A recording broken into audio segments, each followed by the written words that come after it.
खुलुमबाय जोबोद इम्पर्टेन्ट आरो इन्टारेस्टिं भिडिअ बड'लेण्ड महोत्सबनि सायाव फर्मार चिफ अफ बिटिसि श्रीजुत हाग्रामा महिलारी सारा मा बुंखो आरो नरेन्द्र मदि बिथां सारा प्राइम मिनिस्टार सारा जे 1500 कौटि थाखा होदों बेबो नंगौ बिथाङा बिदि बुंदों नाथाय बे थाखाखौ बहा थांखो ना प्रमद बर'आ डट डट डट होननायाव थाहैबाय आरो बे भिडिअनि गेजेरजों बेखौ मिथिनो मोनगोन नोंथांमोना उइथ प्रुफ आरोबाव जे हाजार हाजार मिलिटारि पुलिसाव साख्रि होबाय होननानै नरेन्द्र मदिया स्पिच होदोंमोन बड'लेण्ड महोत्सबआव नाथाय प्रमद बर'नि दिनाव बे साख्रि सोनायनि पस्टखौ मा खालामखो फानखो ना ओरैनो दोनखो ना हरफिनखो बे भिडिअनि गेजेरजों नोंथांमोना गासिखौबो मिथिनो मोनगोन स' गिबियावनो नोंथांमोनखौ आङो आंनि बे गोदान भिडिअआव बरायनानै लाबाय लोगोसे आसा खालामो इसोरनि अननायाव नोंथां बयबो मोजां मोजां दं कसुगाव ब्लक कमिटिनि बानजायनायाव मोनसे ट्रेनियेल कनफारेन्स जे जादोंमोन कसुगावआवहाय बेवहाय बाहागो लानानै फर्मार चिफ अफ बिटिसि हाग्रामा महिलारी सारा बड'लेण्ड महोत्सब आरो 1500 कौटि थाखाखौ प्रमद बर'आ मा खालामखो लोगोसे हाजार हाजार साख्रि पस्ट ओंखारनाय जायफोरनाखि बिग्रायारि आफादफोर आरो बै समाव बिसोरनिफ्राय जे सोनाय जादोंमोन बेनि पस्टआ बहा थांखो बेनि सोमोन्दै हाग्रामा महिलारी सार स्पिच होनायखौ ए टु जेड मोजाङै नोंथांमोना खोनासंनानै लादो बेनि उनाव ससे सावरायगोन आरो कमेन्ट्सखौ नोंथांमोना हरनो दाबाव नायग्रोदो अब्ला पालन करिছে दिल्ली बर' उत्सव ना किबा कय बर' फेस्टिवल बड'लेण्ड महोत्सव जेन এই কথাটো সবে অলপ জানাটো উচিত এটো অলপ মই জনাই দিম দে ইয়াত প্ৰাইম মিনিষ্টাৰে কি কৈছে বৰফা বুজিখাগোন না ইয়াত প্ৰাইম মিনিষ্টাৰে কি কৈছে এই দুই তিনিটা শব্দ মই কম ইয়াৰ পিছত আসল লাইনত আহি যাম প্ৰাইম মিনিষ্টাৰে কৈছে যে बड'लेण्ड मुभमेन्टआव जेसेबां मार्टियार्स হৈছে मार्टियार्स माने शहीद হৈছে मुंख्लं जानायफोर बड'लेण्ड मुभमेन्टआव जेसेबां शहीद जादों जिमान शहीद হৈছে बड'लेण्ड मुभमेन्टआव मार्टियार्स হৈছে ইহঁতক 5 লাখ কোটি টাকা দিছে বুলি কৈছে হয় দিছে এইটো কেতিয়া माने 1987 পৰা 2003 পৰা 2003 লৈকে যিমান বড়োলেণ্ড মুভমেন্টত আন্দোলনকাৰী সকলে মৰিছে ইহঁতক 5 লাখ কোটি টাকা চৰকাৰৰ পৰা দিছে এটোকে কৈছে এই প্ৰমোদৰ দিনৰ কথাটো কোৱা নাই বিটিআৰৰ কথাটো কোৱা নাই বিটিআৰনি होननानै बुङाखै 1987 निफ्राय 2003 बिटिसि चुक्तिसिम जेसेबां मानसि थैदों जिमान मानु मरिसे आन्दोलनत এই সকলকে 5 লাখ কোটি स्टेट गभर्नमेन्टत दिनत सर्बानन्द सोनोवाले जेतिया नाकि आसु आन्दोलनकारी সকল অসম आन्दोलনৰ जिमान शहीद হৈছে जिमान मार्टियार्स হৈছে जेसेबां मानसिया थैदोंमोन आसु आन्दोलनाव बिसोरनो जेरै 5 लाख कोटी होदों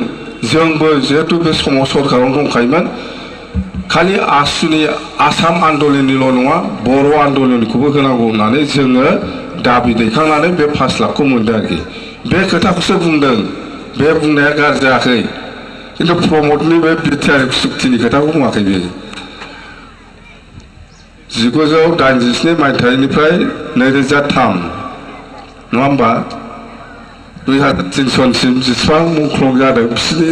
5 लाख कोटी टाका बेखौ जोंनो लाबोदों जोंनो होदों बे नंखाय बुङाखै खिन्थु प्रमदनि दिननि नङा बियो प्रमदनि दिनाव रावबो थैयाखै आरो बेखौ आन्दोलनखौ लाखाया जोङो बे थगायदोंसो नालाय ओमफ्राय 1987 निफ्राय 2003 चुक्तिसिम जेसेबां भिक्टिम जादों बा भिक्टिम फेमिलि बा मिलिटारि बा एक्स मिलिटारि बा मिलिटेन्ट फोर्स जायफ्रा बैसो दङ बिसोरखौ पुलिस मिलिटारियाव सोसननाय जादों बेबो नंगौ बेखौ जोंनि दिनाव सोसनदों बहुत मानसिया पुलिस आर्मी सिआरपि मोनदों बेखौबो जोंनि दिनाव सोसनदों बेबो नंगौ नंखायखौ बुङाखै बियो खिन्थु प्रमदआ बेखौ मानो आखाइ खौलाबाय थाखो गावनिथ' नंथ्रा बियो जोंसो खालामनानै लाबोनाय बेखौ मानो आखाइ खबबाय थादों बियो बुजिखोना बुजिदिया मिथिला आङो खिन्थु 2003 सिम सुक्तिसिम जायफोर बेखार सेंग्रा एक्सपिएलटिनि बादैबो आन्दलनकारि बिथांमोनखौ जोङो सिआरपि आर्मि आसाम पुलिस बा मुथते बहुत डिपार्टमेन्टनि पुलिसफ्राव जोङो हरनो हादों बिराद बुरजा पारामिलिटारि फर्सआव हरदों बिराद बुरजा आर्मियाव हरदों बिराद बुरजा सिआरपिआव हरदों ओमफ्राय बिएसएफ हरदों ओमफ्राय इन्ड' टिबेटियान पुलिस ना माबा मोनसे दङ आइटिटिपि बेहायबो जोङो हरदों बेफोरसो 5 लाखआबो नंगौ 5 लाख थाखायाबो नंगौ बियो बै समनि एप्रुभेल जाखानाय जोंनि दिनावनो होबोजोबखानाय आरो माखासे एसे दंबावो प्रमदआ बेखौ दाबो लाबोनानै होआखै आरो बेना मानो लाबोना होफैनो आंनि दिननि नङा बेलाय बैनिसो बेबादि बेना जायखिजाया जियानो हक एटु সঁচা কথা কিন্তু এই 1500 কোটি টাকাটো কোনোবা ব্রিফিং দিলে প্ৰাইম মিনিষ্টাৰ ডাঙৰীয়া কৈ দিলে না এতিয়াতো প্ৰমদে জালাই পৰিছে এতিয়া 1500 কোটি টাকাটো बुजिनो मोनबाय नोंथांमोना बिथां हाग्रामा सारनि खोथाखौ खोनानानै बेवहाय इसिबां सावरायनांगौ गैला लोगोसे नोंथांमोना कमेन्टखौ हरनो दाबाव दा बाथ्राया बेल'नो जेब्ला नरेन्द्र मदिया बे स्पिचखौ होदोंमोन 1500 कोटी थाखा हरनाय जाबाय आरो रोजा रोजा बिग्रायारि आफादनिफ्राय ओंखारबोनाय सुबुंफोरखौ आरो बै आन्दलनाव जायफोर मुंख्लं जादों बिसोरनि न'खरफोरनिफ्राय हानायखिनि बैसो गोनांफोरखौ जे साख्रियाव थिसनदों बे थिसननायखौ जे क्रेडिट होनानै बड'लेण्डआव क्रेडिट होनानै नरेन्द्र मदि पिएम सारा जे बुंदों गोबां साख्रि थिसननाय जाबाय 1500 कोटी थाखाबो हरनाय जाबाय आरो मुंख्लंफोरनोबो 5 लाख खरि 5 लाख खरि फैसा हरनाय जाबाय होनदों बे गासिबो खोथाया राइटजुब होननानै हाग्रामा महिलारिया बुंदों होमबा credit goes to Shrijut Hagrama महिलारि सार फर्मार चिफ अफ बिटिसि नट टु दा CM of BTR Pramod Boro' सार अब्ला बै समाव बिथाङा सानदोंना आंखौ साख्रि सोदों मुंख्लंफोरनो 5 लाख खरि होदों बेनिफ्राय 1500 कोटी थाखा आं होनो हादों होननानै साननानै लादोंदां प्रमद बर' सारा ऐसा ही सोचा होगा उस दिन जब नरेंद्र मोदी सर स्पीच दिया था उस वक्त ऐसा ही सोचा होगा प्रमद बर' सार बिथां प्रमद बर' सारा बिदिनो सानदों जानांगौ नाथाय क्रेडिटआ सोरनियाव थांदों नोंथांमोना पिक्चारा क्लियार जाखाबाय दा आं बारा गोबाव बुंला नोंथांमोना बुजिखागौ मिथिखागौ दा अब्ला साख्रि सोनायाबो नंगौ नाथाय प्रमद बर'नि दिनाव नङा हाग्रामा महिलारि सारनि सासन खालामनाय समाव 1500 कोटी थाखायाबो नंगौ नाथाय प्रमद बर'नि बिटिआरनि समाव नङा हाग्रामा महिलारि सारनि बिटिसि समाव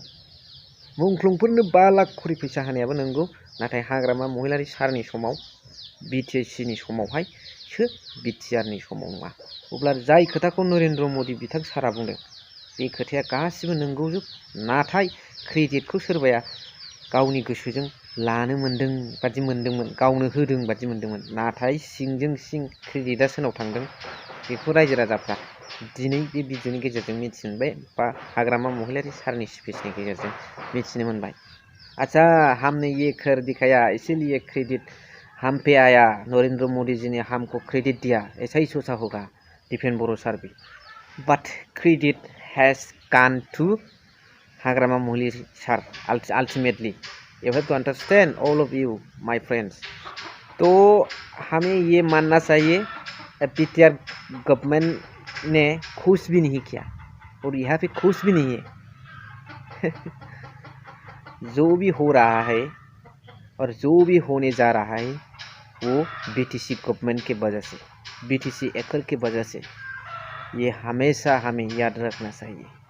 फिर भी हमें बोडोलैंड को भूलना नहीं चाहिए बोडोलैंड आंदोलन जल्द से जल्द आरंभ होना चाहिए दा मा होनो रायजो राजाफोर कमेन्ट्सआव हर एसेखिनियाव दोनथ'बाय थेंक इउ फर वाचिं लाभ